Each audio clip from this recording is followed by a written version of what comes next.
Hi folks, welcome to the Man Cave. So today's video, it's a very simple installation video of how to fit the tail tidy from that UK company called TEC onto your Triumph Speed Twin 1200. So if that's something you're interested in, stick around and I'll tell you how to do it. It's quite simple actually.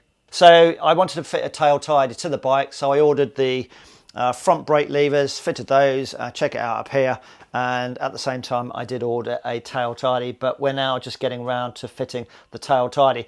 So when you order the stuff from TEC, they'll send you a very nice brochure. They got all the stuff online, but that's quite a nice high quality brochure, TEC Bike Parts, and they've got all the stuff in there that you can possibly want to put on your Triumph or indeed your Royal Enfield if you've got a Royal Enfield. So yeah, go and check them out. I'll put a link in the description down below.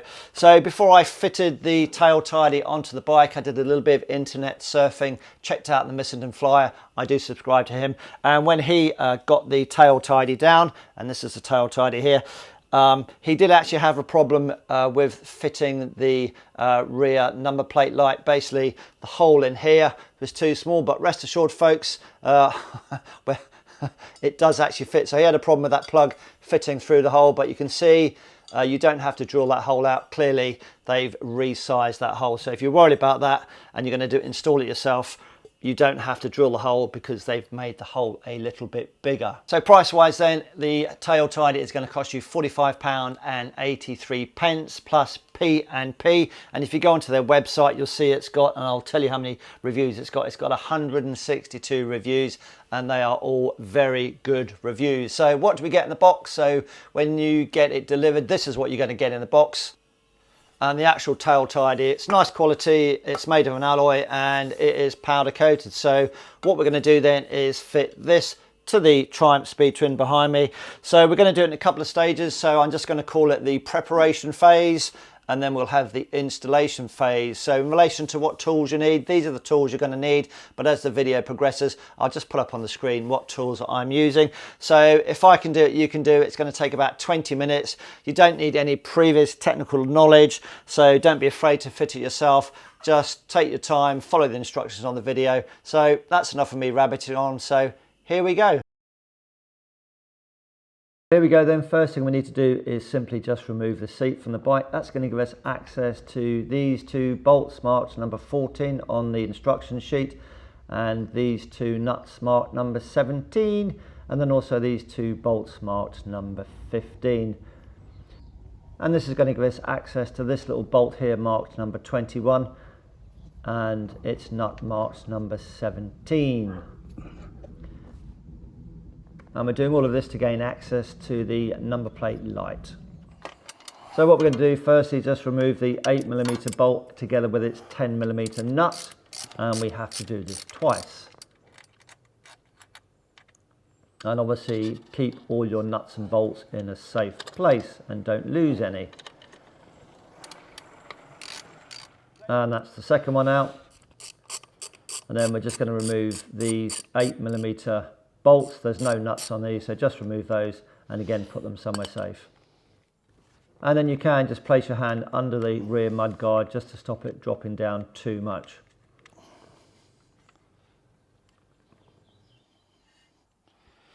The number plate extender is simply being held onto the mud guard by this 8mm bolt and 10mm nut, so we're just going to undo those. The spacer here, we're not going to use that again, so just put that somewhere safe if you want to put the original stuff back on. And then I'm just going to put the spacer on there with a nut and then just keep them somewhere safe. And then just take a very small flat bladed screwdriver and just simply disconnect the lighting cable.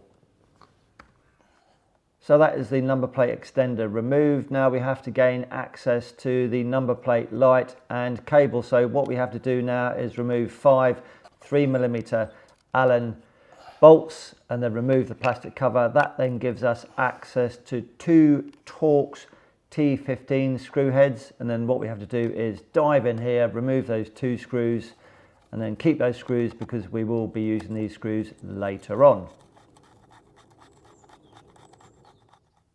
Keep those screws somewhere safe. So basically what we do now is disassemble the rear number plate extender This gives us access to the number plate light and then just feed it out of the housing. So this is how I do my screw management. I just put it all through a section of cardboard and it works for me. So that's the preparation stage completed. Now we have the installation phase.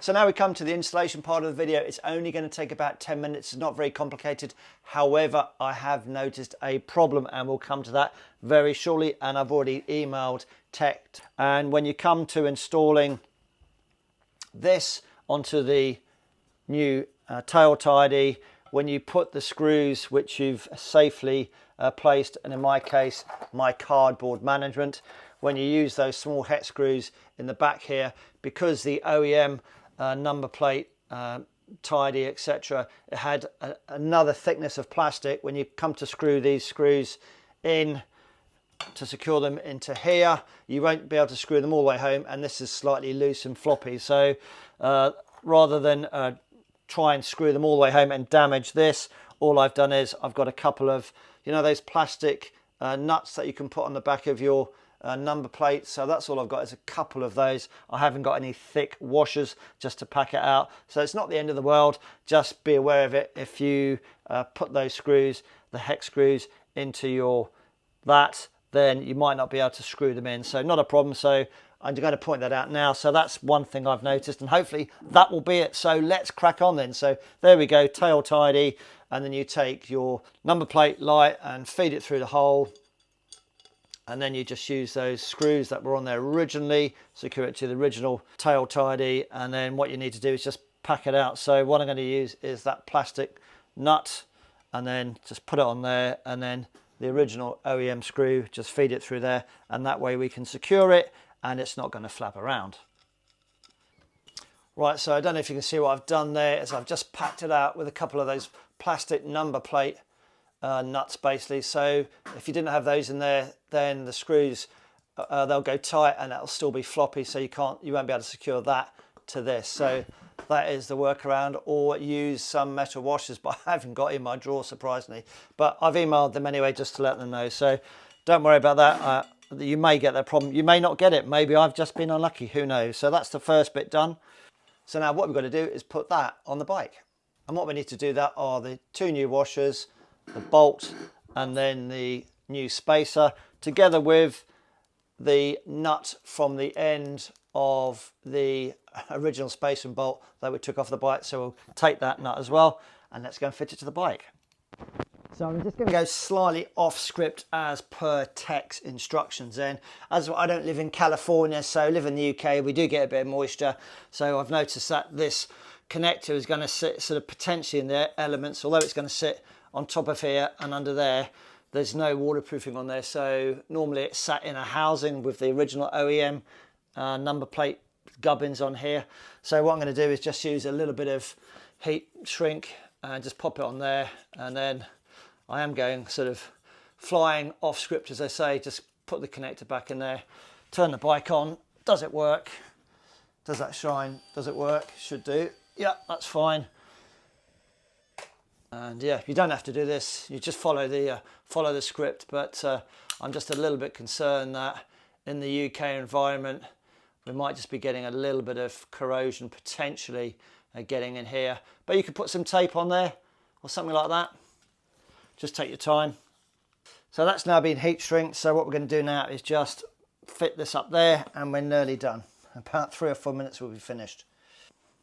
So we're going to take the supplied bits and pieces that they've given us, and then we go the bolt, a washer, and then we'll pop that under there, and then the other washer goes on the top, followed by the spacer, and then we just have to have a bit of a waggle match through the hole up here. So put the spacer and the bolt through the hole up there, just waggle it around a bit. So now that we've fed the new bolt and the spacer through the lamp unit, then we just got to tighten the nut and the Allen key, and then we'll do the other 4 bolts, and then we're pretty much finished.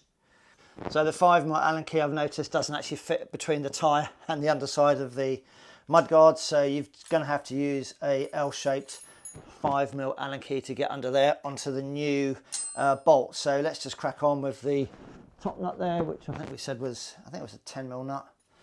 Again, just making sure you haven't snagged any wires. Yeah, I mean, if you do live in our good old California, where you get very little rain, I guess, or anywhere hot, then you don't have to worry about putting that shrink wrap on. But yeah, in the UK, in case it gets wet or when I'm washing the bike, just gives the whole connection, electrical connection, yeah, a bit more of a fighting chance from not getting corroded. That's not fully tight because we need a little bit of movement so we can align the holes nearest the front of the machine with the bolts that we're going to put, these bolts back through the top. So we need a little bit of movement so we can just align the holes up. So we're just going to put those through there. You might just have to push it up a little bit. So, but there we go. So that's the first one through, easy peasy lemon squeezy. And then just loosely put the nut on there so it's not going to fall off. And then we'll do the same for the other side. So that's the original bolt and washer, popping them through the top there. And then again, through the hole, straight through. Take your nuts and pop that on the end, like that. There we go. Just have to push up a little bit. Those nuts and bolts are in place. And then what we can do is just put the screwdriver through here and then secure that. And then I can't get my T-bar Allen key thing up there between the tyre and the underside of the mudguard. So using an L-shaped one, and then now we just tighten it up.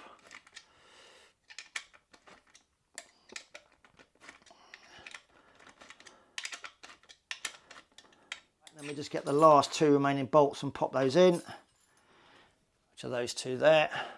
Pop those in.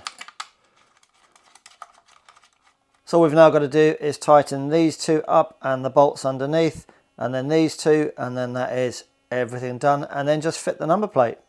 Well, that's it. We've come to the end of the installation video. All that remains for me to do is pop the seat back on the bike, attach the number plate to the new TEC tail tidy. The installation is going to take you anywhere between 20 and 30 minutes. Yes, I know I had the issue with the two screws holding the number plate light onto the new tail tidy, but hopefully in a little while TEC will get back to me and I can put an update in the description down below, so go and check that out as and when. But it shouldn't stop you from installing the whole thing. Just remember, if you have that problem, then just get a couple of washers just to pack that out. But other than that, that was the only issue I really had. Just take your time and anybody can do it. So finally, let's just have a look how the bike looked before I put the TEC tail tidy on. And it didn't look too bad actually, but with the new TEC tail tidy on, I think it looks a lot nicer. It just cleans that back end up a little bit, and hopefully if I get caught out in the rain, then I won't get too much rain going up my back from the wheel, etc. So that may be one of the benefits with the reduction in the space between the number plate and the seat on the bike. So that's it, folks. As ever, ride safe. Make any comments in the comment section down below, and we'll see you again soon in the not too distant future. Take care and ride safe. Cheerio for now.